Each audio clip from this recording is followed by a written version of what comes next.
Olá, eu sou o Castilho, você está no meu canal e hoje nós vamos falar de uma seleção que encantou o mundo. Não ganhou a Copa, mas a bola agradece.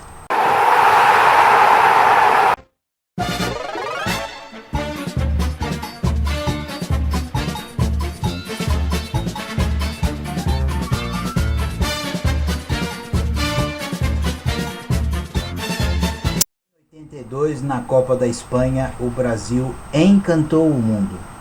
Embora não tivesse conquistado a Copa, esta seleção, dirigida por Tele Santana, deixa muitas saudades.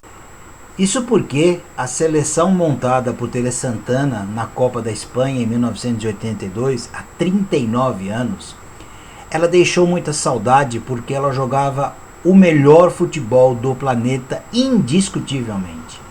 Essa seleção montada por Tele, desacreditado em 1980, quando ele assume a seleção brasileira e no primeiro jogo ele perde para a Rússia no Maracanã, no amistoso, por 2-0, a imprensa nossa, naquela época, desacreditava de Tele Santana, porque até então era um técnico que tinha um único título dentro da sua história em 1971 pelo Atlético Mineiro.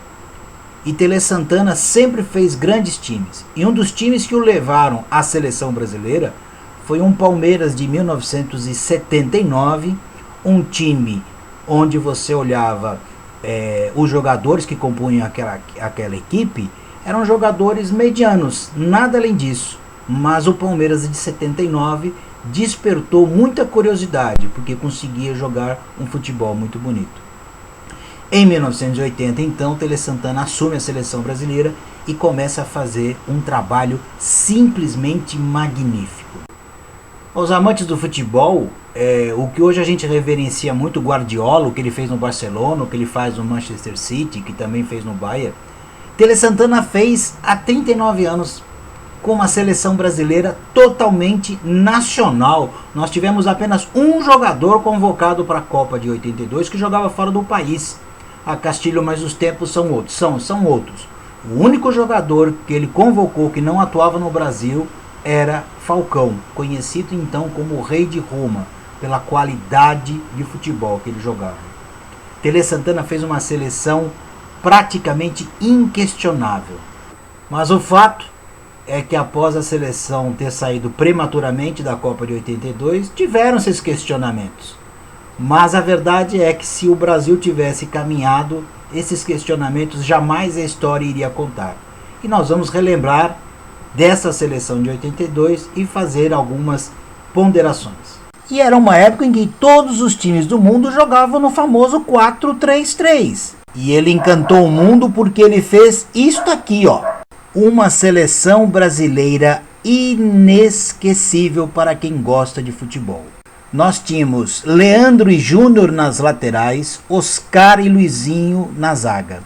Um meio de campo, um quarteto fantástico, Cerezo, Falcão, Sócrates e Zico. Serginho bem avançado e Éder fazendo um ponta esquerda avançado.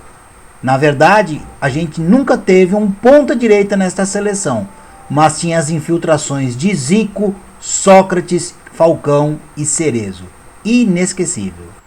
Aí pense como eu, como é que você ia colocar um Robertinho, que era um bom ponta direita na época, um Mauricinho do Vasco, um bom ponta direita, Vaguinho, outros jogadores aí que não eram craques, mas eram bons jogadores nos seus clubes pela ponta, se você tinha a possibilidade de utilizar, né, essa rotação entre Zico e Sócrates e Falcão pela direita, muitas vezes até o Toninho Cerezo flutuava, como a gente vai ver num gol contra a Itália.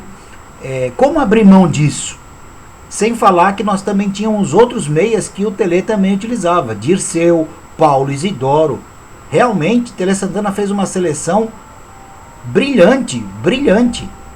E detalhe, o Brasil chega muito acreditado para a Copa de 82. Até porque a seleção brasileira fez uma eliminatória impecável. E o Brasil fazia muitos amistosos naquela época aqui no nosso país. E o Brasil dava grandes goleadas, o Brasil dava espetáculo. Então, quando essa seleção brasileira chegou na Espanha, ela chegou com muito crédito. E esse crédito, além do excepcional trabalho do Tele, se deve a cada um desses jogadores que eu passo a citar agora. Goleiro da seleção escolhido pelo Tele Santana foi Valdir Pérez. Na minha ótica, na minha forma de ver, o único equívoco.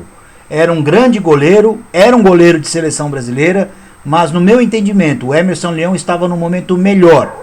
Mas meses antes, numa excursão da seleção brasileira pela Europa, Valdir Pérez, no único jogo, pegou 2 pênaltis contra a Alemanha. Aí, ele se firmou como titular.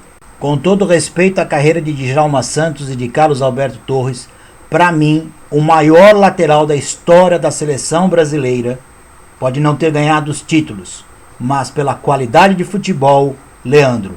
Aqui faço uma analogia. Oscar foi tão bom zagueiro que merecia um Oscar. Impecável. Luizinho foi seu companheiro, um zagueiro clássico pela esquerda, realmente uma boa dupla. Júnior foi um lateral esquerdo destro que tinha uma habilidade e uma tendência a jogar no meio de campo muito forte. Fazia grandes triangulações com Sócrates, Zico e Éder. Toninho Cerezo era um volante de cabeça erguida, saía para o jogo, não era defensivista e muitas vezes aparecia no ataque. Não é à toa que Falcão foi condecorado como o rei de Roma quando ele jogava na Roma da Itália. Falcão foi o segundo volante mais clássico da história do futebol mundial. Inesquecível as atuações de Falcão no Inter de Porto Alegre, na Roma, na seleção brasileira. Acho que Doutor Sócrates simboliza bem o que ele foi.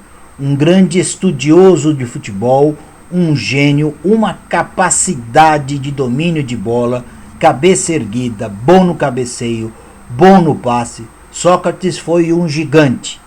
Pena que nunca se dedicou à sua carreira. Já Zico foi o maior substituto da camisa 10 de Pelé. Zico jogou o fino da bola, um maestro dentro de campo, um exímio cobrador de falta, muito bom batedor de pênaltis, uma colocação perfeita. Ver Zico jogar era ver futebol de primeira qualidade. Na seleção brasileira ele não ganhou nada, mas ganhou o amor pelo futebol de muita gente. Serginho Chulapa não era uma unanimidade, muito pelo contrário. Era um centroavante alto, fazedor de gols, é o que o Brasil precisava, e deu conta do recado enquanto esteve na seleção brasileira. Éder se caracterizou por um chute muito forte de perna esquerda. Fez um golaço contra a União Soviética, fez um golaço contra a Escócia, e enquanto esteve na seleção brasileira sempre foi um grande jogador de futebol. E deixa saudades, nunca mais tivemos um ponta com tal habilidade. Esses foram jogadores que a gente pode dizer que foram titulares. Tiveram outros que entraram com certa frequência também naquela Copa do Mundo. Zagueiro Edinho, meia Paulo Isidoro. Dirceu até começou como titular contra a Rússia no primeiro jogo do Brasil da Copa. O chamado ponta falso. O segundo goleiro foi Carlos e o terceiro goleiro foi Paulo Sérgio. Naquela época se curtia muito o pôster da seleção ou daquele time, né? Tá aí para vocês. Da esquerda para a direita, Valdir Pérez, Leandro, Oscar, Falcão, Luizinho, Júnior. Agachados, Sócrates, Toninho Cerezo, Serginho, Zico e Éder. Para matarmos saudade, gols daquela seleção brasileira. O rei aqui é Pelé, na terra do futebol. Olé é bola no pé, redonda assim como o sol. Seja no Maracanã ou num gramado espanhol.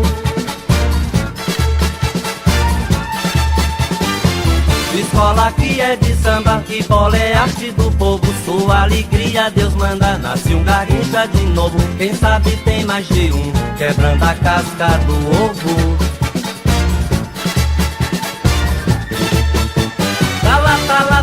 Tá no filota, na filosofia. Quem sabe, sabe o craque brasileiro tem sabedoria. Tá no filota, na filosofia. Quem sabe, sabe o craque brasileiro tem sabedoria. Sangue, swing, cintura, mistura de fé, futebol e arte que Galinho de Quintino, Flamengo menino, grito em forma de hino. Gol, calcanhar de Sócrates, gogó de cantor. Só craque, só craque, só craque, só craque, só craque doutor. Pelé, um fio de esperança do velho moço e criança unindo os corações. E assim de novo do mundo seremos os campeões.